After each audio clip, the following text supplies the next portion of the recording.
काय वाटतं येणाऱ्या विधानसभेत भाजपचे राहुल भाऊ आहेर किंवा दुसरे काँग्रेस आघाडीचे इथं आमदार नेमका कोण होऊ शकतो किंवा जरांगे पाटलांनी जर इथं उमेदवार दिला तर कोण? काही नाही, निंबाळकर होईल एका वेळेस. अच्छा. निंबाळकर आमदार होईल जर सांगू वळायला तर. बाकी हे काही नाही, हे फक्त काम कर निवडोस रे, नाही ते काहीच कामाचे नाही.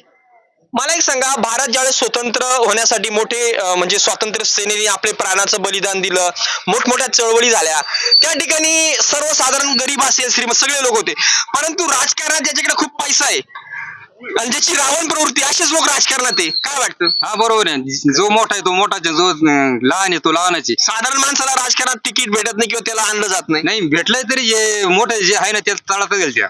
मोठले लोक हे तळातच घालत्या, त्याला वर येऊन देते नाही, कारण हे काम हेच मोठे राहिले पाहिजे. आणि ते जर आपल्या पुढे जर गेले तर हा माणूस बेकार आहे हे सांगायचं, आणि आपण जर त्यांचं ऐकलं तर हा माणूस चांगला आहे. काहीतरी ते कारण